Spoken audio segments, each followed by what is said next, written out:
Hello, everyone. My name is Moshe Nave from the SAP community team. Welcome to today's SAP community call about learn how Amnesty simplified its migration journey to the cloud, leveraging the power of automation. I will hand it over to Gayatri Narayana, Senior Product Manager at SAP, to kick off the call. Thank you. Thanks, Moshe, and hello and welcome, everyone. It's my absolute pleasure today to be joined by Michael Krotek from INT4, which is an SAP partner. Michael is joining us live from Poland in this Integration Black Belt session today. Welcome, Michael. He is a known name in the SAP community. He has published several blogs, technical articles, and is also an SAP mentor. And Michael has worked with several of our SAP customers on integration projects, both with SAP Process Orchestration as well as SAP Integration Suite. And in fact, one customer use case we will be focusing today is from America's Tyrannex, which is also popularly known as AMSTI, and how they moved from SAP Process Orchestration to SAP Integration Suite. Now, SAP Integration Suite is our enterprise-grade hybrid integration platform and is the natural successor for our process orchestration and process integration customers who are especially embarking on this digital transformation journey to move their integration landscape to the cloud. Now, these customers are specifically looking for migration accelerators, guides, any kind of solution which will help them to alleviate as well as accelerate the migration journey in the form of best practices, as well as something which is helping them with low risk and less effort to move to the cloud. And this is exactly what we will be focusing in today's session. And we will see how automation in particular is helping to accelerate this migration journey. So welcome again, Michael, and I will hand it over to you. So please take it away and walk us through the session. Thank you. Sure thing. Thank you so much, Gayatri. Hello, everyone, and thank you for joining the call. So today, I would like to brief you a little bit about the project that we did in 2020, so more than a year ago, which involved one of the early I would say migrations from SAP PI to SAP CPI at that time, which is right now called Integration Suite. And I will show you how this project was supported by the automation. So how we can use different sort of accelerators in order to speed up and secure the migration projects. So maybe a few words about myself and the company. So I'm one of the co-founders of a company called INT4 AG. We're a company based in Switzerland, and we specialize in SAP integration. We have more than 10, our colleagues have published more than 10 SAP press books about different flavors of SAP integration, different topics of SAP integration. And one of the things that we're also doing, we're providing a solution which helps to test SAP API and virtualization projects, which is called INT4 IFTT. But yeah, let's head to the projects, because to the description of the project, because I would like to show you some of the really cool things that we did on the project and share with you the learnings on that. So when we talk to our customers right now, when would they look what would be the key factors for them to move from SAP Process Orchestration to SAP Integration Suite? They usually mention two things. The first one is we need to get some sort of additional value from the migration project. So this is something that also, as some of you may remember, Vadim was mentioning during one of the last Black Belt sessions. So, you know, why should we be moving? It's not only how should we be moving, but we need to understand also why should we do this move. And I will mention the reason for AMSTI. So this is the first thing. But then the second thing is of course, how should we make the move? And when we talk to our partners, to our customers, they usually tell us that they want to make the move, but the move needs to be a very secure move. So it needs to be a very, very low risk move. And hopefully the move should be also related to a low cost, should be a low cost migration, right? So the customers clearly, they don't want to spend a lot of money on those migration projects. They just want to move from one place to another. They want to feel the benefits of SAP Integration Suite, but they not necessarily want to spend a lot of money on that, right? So this is something that the customers at least have in mind when we talk to them, or where our partners talk to them about the migration. And let me present you the AMSTI case, so it becomes a little bit more clear how did we manage to solve it for AMSTI. Maybe let me start with a short description of the integration scope. So as you can see, the integration scope, or the integration spaghetti, as some of us call this, it's not very complex, right? The AMSTI does not have a lot of interfaces. It's actually less than 50 interfaces. Most of them are connecting their backend system with the outside world. Meaning, for example, EDI solutions, banks, freight forwarders, invoicing solutions, or, for example, ticketing solutions like ServiceNow, right? So it's not a very complex architecture, but still the move needs to be done in a very secure way, and the move needs to be done. The idea was that the move is very cost efficient at the same time. So what were the business challenges that AMSTI struggled with? So we had to migrate. So we had to migrate around 40, a little bit more than 40 interfaces from PI 7.4 dual stack to the SAP at that time CPI on Neo platform. And we had to do it, and this had the reason was that 7.4 was very close to the end of life at the end of last year, and also we had to fit a very specific IT freeze window. That was the very small window at the end of the year. So we actually had to go to the production within 3 months of starting the project, which was also one of the crucial business challenges. The main risk for AMSTI was actually that we do not negatively impact the communication, first of all, with banking, and the second one with the transporting partners. So this had to work. Whatever happens, this had to work, right? So we couldn't have any failures, at least in with these two types of partners. I would say from the value perspective for AMSTI, since AMSTI was already moving the systems to the cloud, so they had their SAP HAC, they were using their SAP HAC environment for the ERP system, for the SAP ERP system. They also wanted to use the cloud version of the SAP middleware. So for them, it was a very, I would say, natural move to go with Integration Suite instead of moving to, for example, PO 7.5. So having said that, we had those business challenges. So the interfaces had to work. There could be no risk in those interfaces, and we had to do it in a specific period of time. So basically, if we skip away right now a little bit the value proposal, which is the landscape simplification that I've mentioned, AMSTI faced two types of challenges: the technical and the functional. So we had to face ourselves with two types of challenges.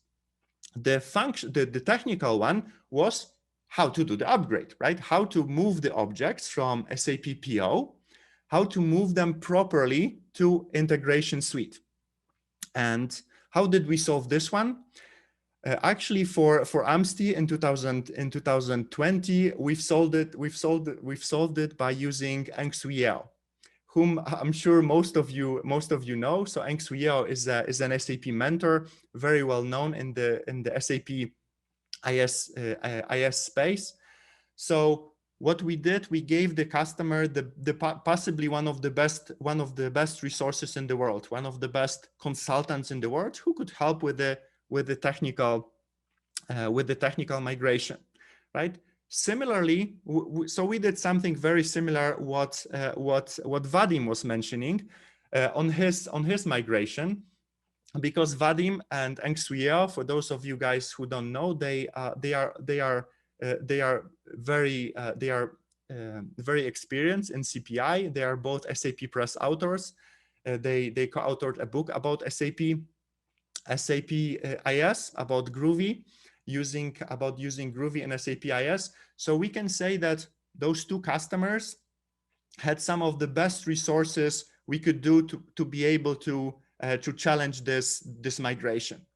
So to be honest, for Engsuia, there were no technical issues, right? The only issues that Engsui was mentioning were Engsui and the team they were mentioning were actually non-technical related, right? So the technical challenge was solved completely by providing the best expertise, but the issues they were saying was related to functional aspects and to management of the project. So if you're replacing a middleware that sits on premise with a middleware that needs to work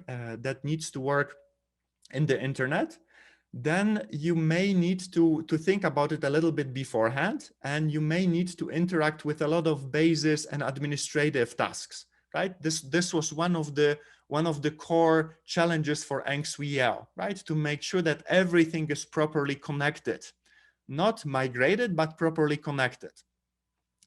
The second issue was actually the functional issue.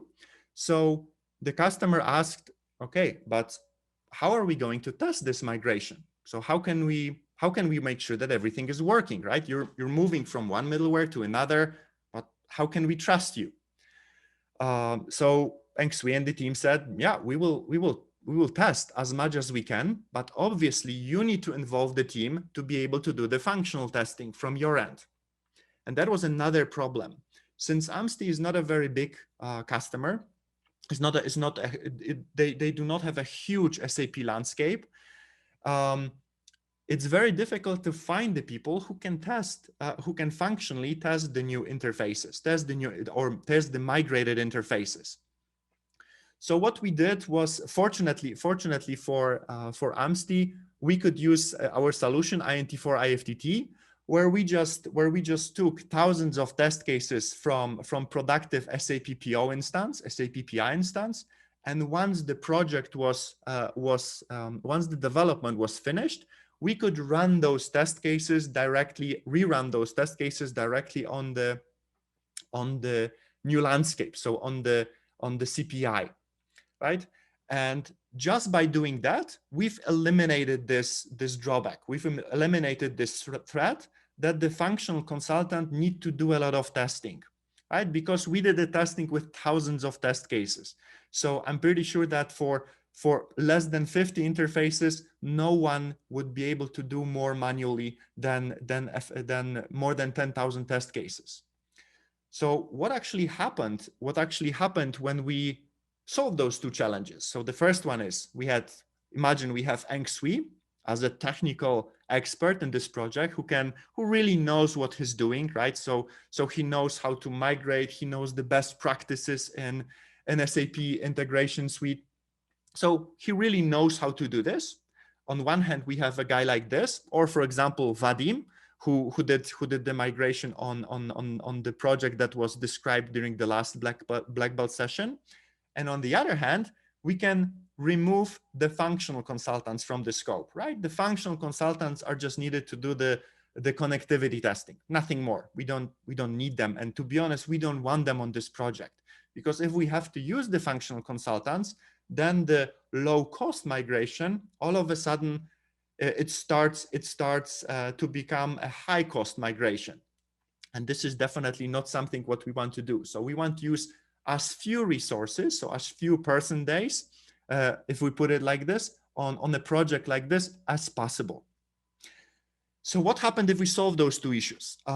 Something really something really crazy, I would say, because what we did, we managed to reduce the testing time of about 70%, and that leads to a very, very strange situation, which as most of you, hopefully you can confirm me, almost never happens.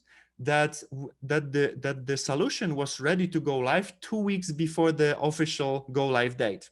And this is what happened. The customer decided, hey, if we're ready, let's go. Everything is tested, everything is ready, everything is secured. Let's go a little bit earlier, right? This project did not have any dependencies, right? It's just a migration project. So what we did, we started the project 2 weeks before the schedule. And as you can imagine, the customer was really, really surprised that the transition was so smooth, because as a result of the transition, as you can see on the screen, we had zero high priority issues during the first month of the hypercare, which is again something that you would really wish for, but this is possible. It is possible. If you secure your project in multiple ways, this is possible. So just to confirm, because we're trying to highlight the AMSTI case in this example, but if we take many other customers, it is possible to do this migration relatively very quickly and without using a lot of person days, without using a lot of resources, and making sure that the risk is very, very low for those migrations, right? So you don't need to be worried. If you have this kind of setup, you don't need to worry that much. So what do we do right now? So as I mentioned, the project from AMSTI was done by Eng Swee Yeo. The project of Vadim was done by Vadim. So the question here right now is, okay, so can we just replicate this? Can we have, if we're talking about 10,000, if we're talking about around 10,000 SAP PO instances, that's by the next 5 or 6 years needs to move to the SAP IS, can we replicate the scenario, right? Can we, if we're talking about a few thousand migrations per year, can we have a few thousand Vadims or Eng Swee or guys like Eng Swee Yeo, right? I think personally it would be pretty difficult, right? There is not a lot of very, very experienced experts who can do this, this migration. In many cases, this will be done by much less experienced people. So we need to make sure that we can support them, that the migrations are still done in a very safe way, and there are no issues after we do this migration. So at INT4, we're constantly thinking how we can do this.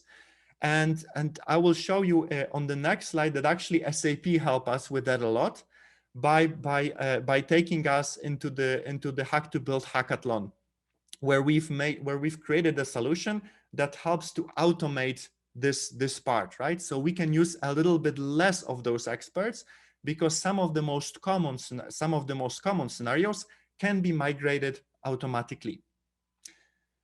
And of course, the functional testing. With the functional testing, we really want to eliminate this, right? We don't need the functional guys for the migration projects. We don't want them. We want the project, again, to be really low cost, because it needs to be a low cost barrier. So the customers, and of course, low risk, so that the customers can say, okay, let's go for let's do this migration project. So how do we do this, right? So as I mentioned before, INT4 IFTT can already support, or even in 2020, we could support the automated testing. So we could eliminate the whole functional consultants engagement, because we can just take thousands of messages from SAP PO, load them into INT4 IFTT, and once the project is live, once the project is ready or developed on SAP IS, we can just run the data, the same set of data, meaning thousands of messages, through the new platform. So we can make sure that everything is still working. What SAP actually did this year, they involved us in a Hack to Build hackathon for trying to build a solution that would also automate the migration itself. So So SAP asked us, hey guys, can we move some of the original ICOs from SAP PO and create iFlows on the SAP IS automatically? And this is what we did almost half a year ago, right? We got an award from this Hack to Build hackathon, and we've added to our solution INT4 IFTT this automated migration feature. It's now called iPaaS Migration Edition. So right now it's possible to, in a way, of course, in a small percentage, make sure that the best practices from real experts, like for example Eng Swee or Vadim, that we can make sure that this knowledge is stored, and we can automatically move some of the objects, right? We're currently working with our first customer already on the using the iPaaS Migration Edition, and we're trying to evaluate how many objects can we automatically convert. And the best thing actually is that this sort of automation will just get better and better, right? The more customers we will have, the more data from customers we will have, we will be able to design more proper flows into the most migration flows into the IS. So the combination of the solution will just keep going better and better with each of our customer, right? And this is also a solution that you guys can use, right? You don't have to, if you don't have access to such experts like Eng Swee or Vadim, because those consultants are definitely limited, you can still use their knowledge. You can still use the knowledge that is put into automated migration solutions, like for example INT4 IFTT. Before I will show you a small demo of the solution, just wanted to mention two things. So the migration projects for middleware are still a relatively not very common topic, right? Not very well known. So this is why with INT4 we're trying to make sure that there is a lot of educational materials around that, right? So we have, for example, on the OpenSAP, we have a training, Virtualize and Automate Your SAP Testing, which has over 7,500 participants already. And in this training, we're talking about how to secure SAP PO to SAP IS migrations, how to make sure that we can test them, that we can run them, right? We've also published an SAP Press book called Testing SAP API Strategy and Execution. And there, one of the use cases is again, SAP PO to SAP IS migration. So this book is talking about why should you do the testing for this? How should you do this? When should you do this? And who should be doing this, of course. And there's also a lot of information on SDN, for example, one of my blogs. So how can you automate your SAP PO to IS migrations? So you can find those blogs on community pages. But yeah, of course, we're not the only ones who are trying to help with those migrations. Definitely SAP is trying to do provide a lot of materials in this aspect as well. So quite recently, in the last few months, SAP has published a very nice migration guide for SAP Process Orchestration.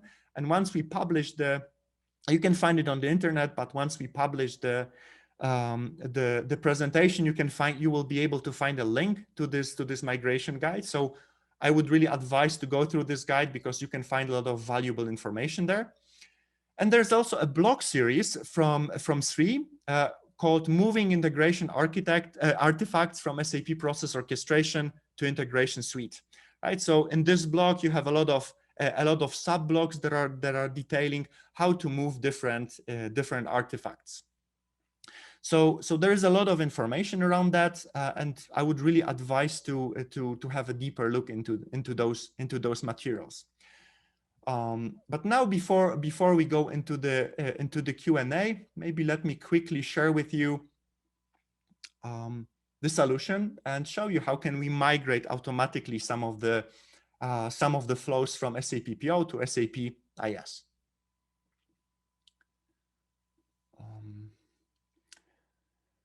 I hope that you can see my screen.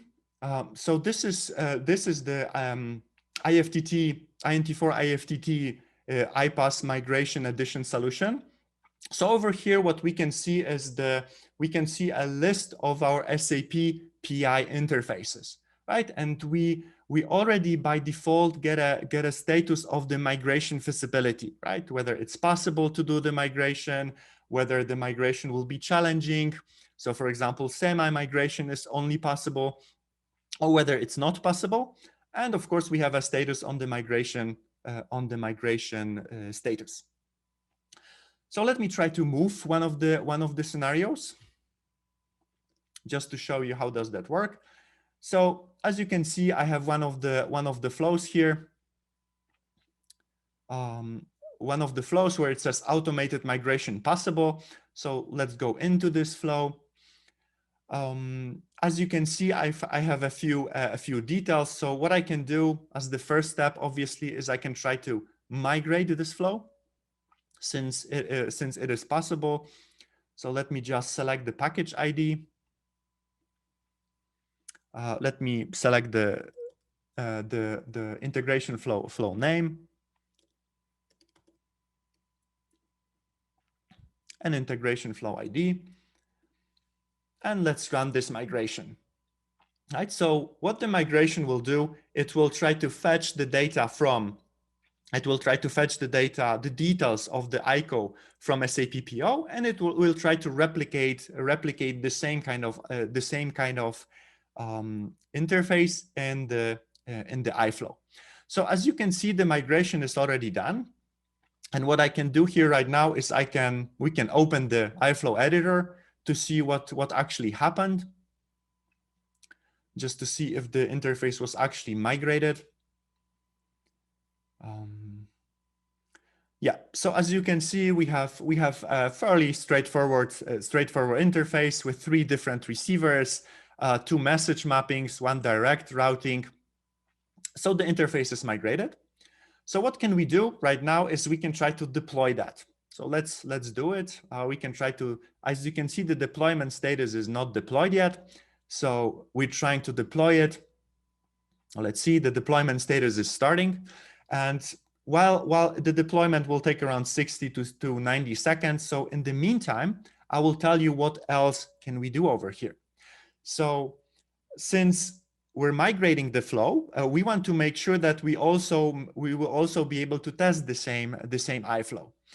So over here, as you see, we already have the test cases from SAP PO. So we've got 3 production messages stored from the SAP PO that obviously were working fine when we were running them through the SAP POs, through the old system.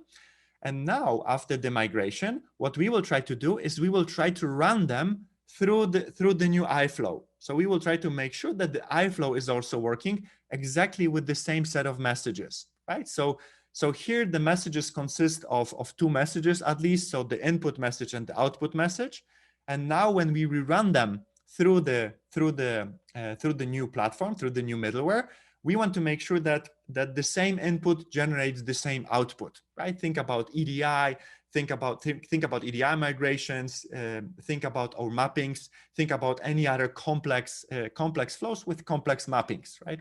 We want to make sure that the new mapping and the whole flow is still working exactly in the same way. So let's try to refresh this and just to see if the deployment is done. So as you can see, the deployment is done already, right? So what we can do right now is we can run the PO test on the CPI. So we just have to press the Run CPI Test button, and it will take us directly to the IFTTT screen. So what we need to do is we just need to refresh this page just to be able to see that all of the messages are getting sent through. So yeah, we should have 3. So as you can see, all of the messages have passed, right? So we have 3 completely different messages. We can view them here, and we see that the reference message, so the message from the SAP PO, is exactly the same as the current execution. So yeah, we did it correctly. We've managed to do the migration. So we're successful. And obviously, when we refresh the interface here, when we refresh the screen here, we will also see that the test cases have passed here. right? So this is what we can get. Of course, we can view them in message monitoring. So just want to show you that these are the actual messages. Yeah, it's 5:30 actually, but the time is a 1 hour difference here. So these are the messages for the new iFlow that I've just created. Right, so we can go to the trace.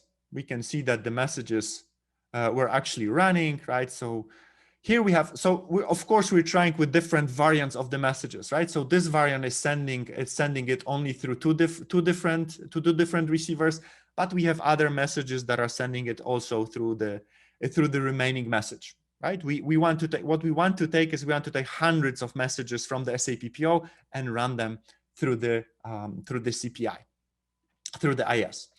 So having said that, I would like to maybe stop the session and start the Q&A, but just the last word. So guys, those migrations are possible. It's not that one, we already did 2 migrations for using the automated feature. And right now we're doing the 3rd one with the full automated migration. So those migrations are possible. What we need to make sure is that they are as automated as possible, right? We don't want the customers to do the same thing each time, right? It's just the migration. We as consultants, for example, we want to work on the IS, right? We want to work on the latest technology from SAP. So we need to move the customers to the latest technology, which is supported by SAP. And so don't be afraid. It's possible. It's probably not possible yet for all of the customers, of course. SAP is still working on that. Hopefully in 2022, we'll have a much better coverage. So we'll be able to move more and more customers. But even right now, it's already possible, right? We did successfully we've moved successfully 2 customers already. And now we're moving the 3rd one. So don't worry, guys. It's really possible. Yeah, so are there any questions, Gayatri?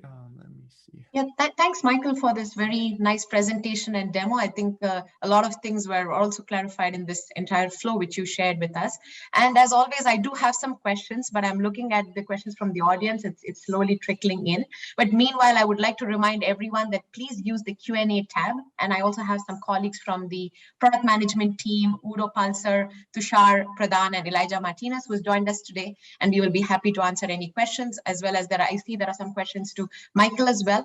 And Sai, if you can please post it in the Q&A tab, that will be very helpful for me to monitor and discuss them here with Michael. But before that, I had a few questions, Michael, and if it's fine for you, we can go into that. So the first one is I wanted to reiterate and understand from you with respect to the scenario you shared. It's the integration directory API which you are leveraging right here in this tool to be able to also create these artifacts in integration suite and do this migration. Am I correct in my understanding? Yes, so we're using a few things. One of them is the directory API to fetch the information from the directory, about the directory objects. Yes.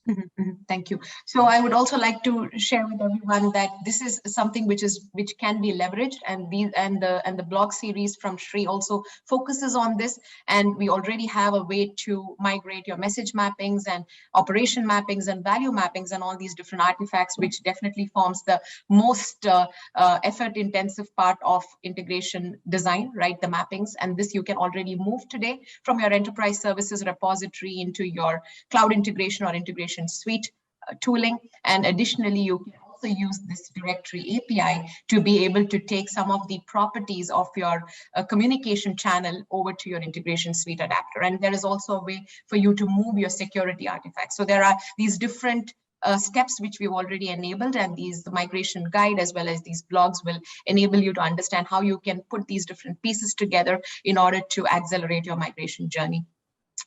So the next question to you, Michael, would be, I think the landscape topology of Amnesty, it was clear that they wanted to move to the cloud. Are there any other business compelling reasons for them for moving to integration suite? So the landscape simplification was the most important one, right? Of course, they can use the new functionality, the out of the box predefined flows. But the landscape simplification is such a huge mover, right? They really want to make sure that they're on the latest software, which will be supported long after SAP PO is supported. And this is the biggest threat. Those, especially the smaller customers, so not the, let's say, Fortune 500, but this a little bit smaller customers, they want to use the software that is safe, supported, and that will be continued, that SAP will continue investing in that. And SAP IS is the solution, right? SAP IS is the solution. It may not, just like mentioned, it may not be ready for all customers yet, maybe not this year, 2021, but it's already possible to do those migrations. And landscape simplification is the biggest one that the customers constantly mentioned. They didn't want to migrate to SAP PO 7.5 so that they would have to migrate to IS in a few years' time, right? So they wanted to do the one step ahead, I would say. Absolutely.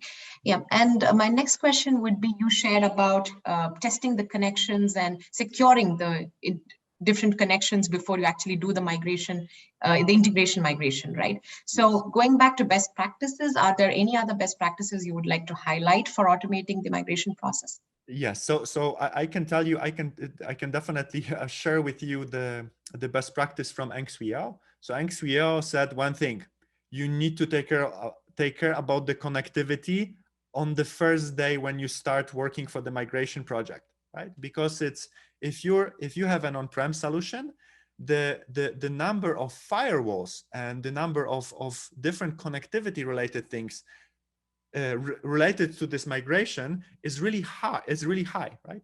And some of those, you write an email and you wait 7 days for someone to reply. So it's not that the activity will take a lot of time. It's it's organizing the activity that may take a lot of time.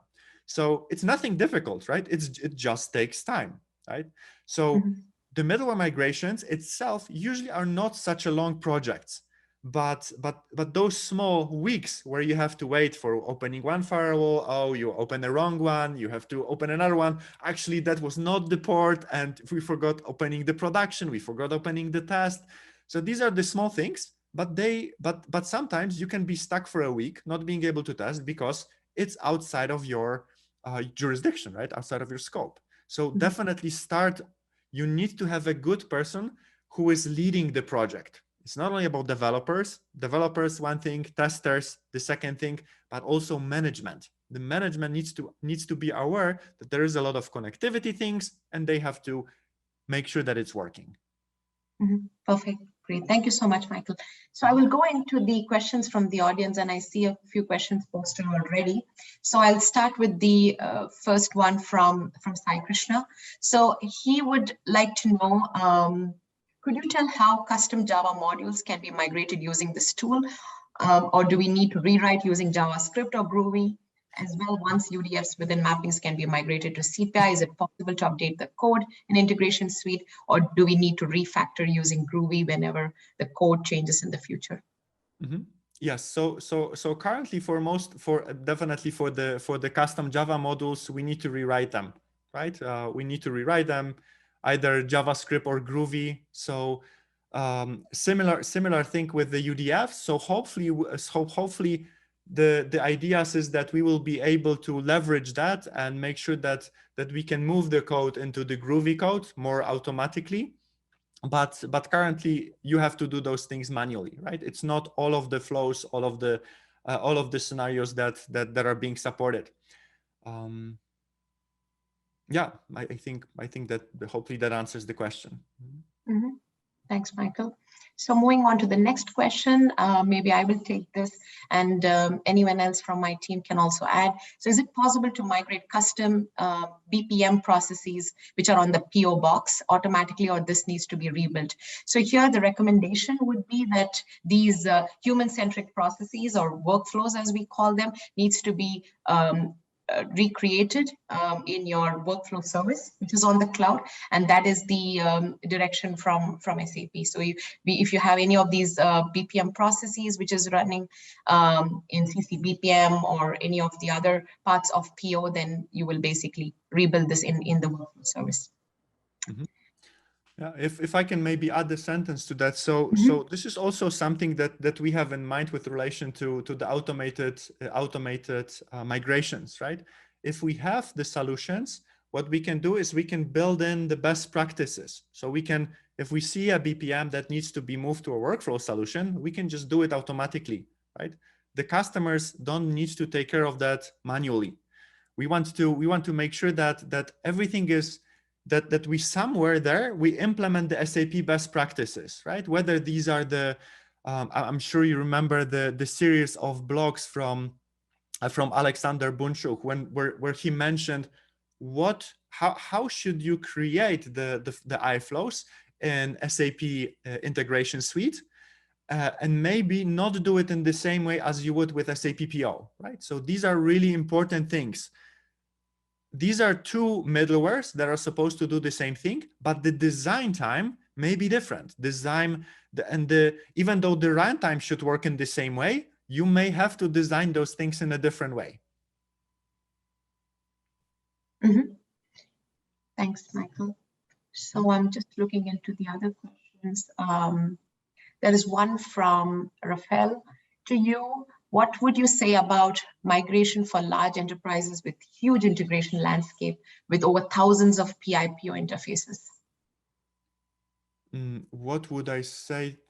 I think he would like to understand the overall scope and whether it's easy to migrate so many interfaces or.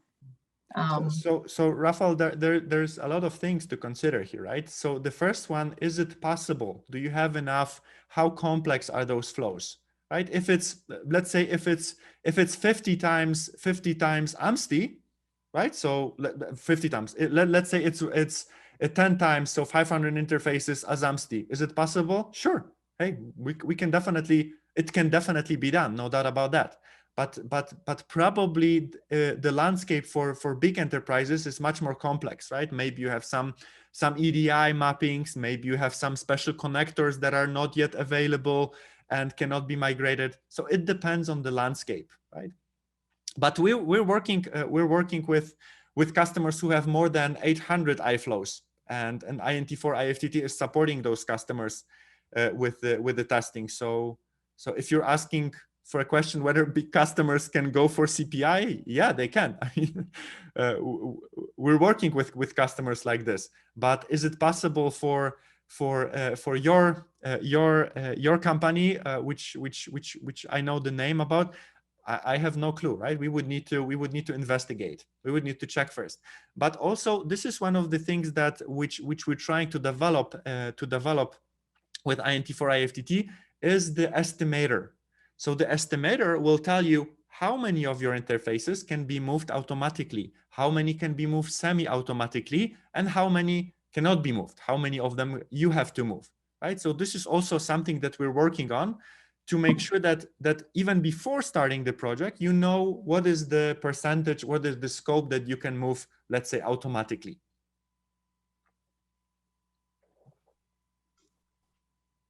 Yeah, thanks, Michael. So I'm just looking into other questions here. There's one from Uma Maheshwar, so about the mappings, right? So in integration suite or a cloud integration, it's a slightly different paradigm. For example, operation mapping, you will explicitly model the request and response mappings rather than doing it in a single artifact. So it's a completely different paradigm of modeling your integration flows. And with respect to your custom functions or user-defined functions, this is where you will use JavaScript or Groovy to be able to do this. So this is very well supported. And even if you have mappings, message mappings within your enterprise services repository, which has these UDFs, you will be able to import them and use them within your integration suite. So this is possible. You will also be able to take over operation mappings and value mappings, and all of the support is available. Even XSLT mappings are available within your integration suite. So there is a slightly different paradigm with modeling, but all of these artifacts in principle are supported. Mm-hmm. I hope I've answered your question, and if there is anything else, please feel free to add. And also, XSLT mappings can be automatically migrated with INT4 IFTT. So we can automatically migrate those solutions. If you're using a lot of XSLT, then there's no problem. They can be automatically migrated. We can create flows. We can create iFlows using those XSLT mappings out of the box, right? So this is also possible. Yeah. Thanks, Michael. There's one other question which has come in the chat. Again, I would like to remind everyone to please include your questions in the Q&A section. This is where I'm tracking the open ones and discussing with Michael. So one from Marco is, the project was implemented in new environment. Is there any differences with Cloud Foundry? I think he's talking about the AMST use case. Michael. Yes. So one of the things we're also supporting is in this case SAP is providing an automated migration package, right? So you can get this package, you can use it on Postman, and we actually blogged a lot about this at int4.com. In the you can find exactly how to use this in the blog section. But still, what you need to do is you need to make sure that your new landscape is still working. So even if you migrate from Neo to Cloud Foundry, you still have to do the second part. You have to do the functional test, right? Because you're changing the architecture, you're changing the middleware from one to another. So yeah, I wouldn't expect a lot of differences, but you still need to be able to do the testing, and this is what is also possible, right? We also provide a service for doing this sort of testing with one of the global service integrators from US for those migrations. Mm-hmm. Thanks, Michael. Mm-hmm. So I think we have covered more or less our questions. I'm just checking one more time if there are any additional ones. I think there is one from Sai about the ABAP proxies, I think. Let me see if I can see this. It would be great from Sai. It would be great if you could tell whether the change is needed for SAP Business System for ABAP proxy migration. Yeah. So actually for this we need to change some of the things in SAP IS, right? So we've also detailed that out, how to do this. So what we did, and after the AMST migration, we did a few lessons learned videos. You can also find them on our webpage, and this is where we describe specifically what is needed to migrate the proxies. With proxies, it's a little bit complicated because now one proxy needs to be able to connect with one iFlow, right? So a little bit different in standard. So a little bit different than as if you would be connecting the proxy with SAP PI. So please have a look at the. We need to do some changes. Or we need to model the flow with a proxy iFlow on the SAP integration suite.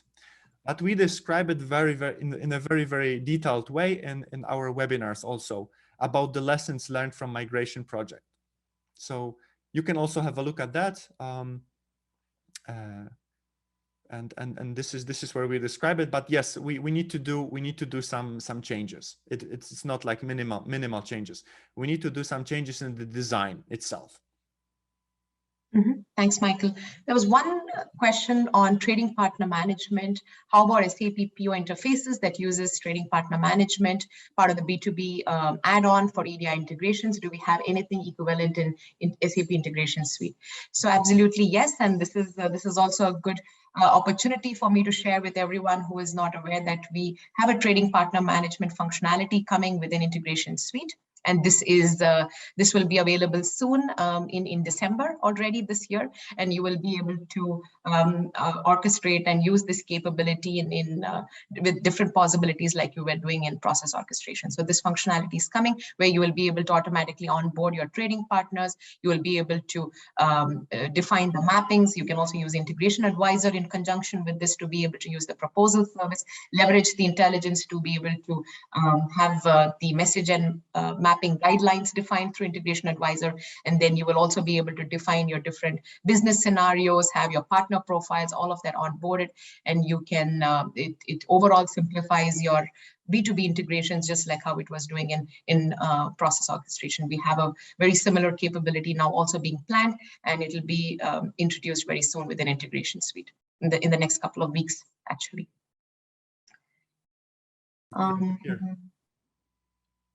Okay, so I think those were all the questions we had.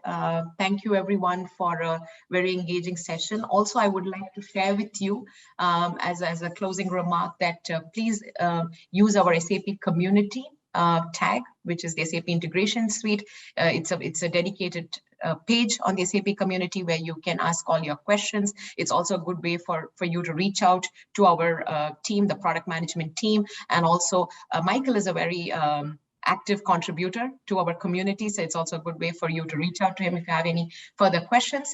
And I will share the highlights of the session through a blog, and we will stay connected. And the next months, we also follow the same trend and bring in more customers and partners to share their view on how to simplify and accelerate the migration journey as customers move from process orchestration to Integration Suite. So stay tuned, and we will again meet you next month with another topic, but on similar lines with another use case on migration. So thanks everyone, and wish you a nice rest of the day.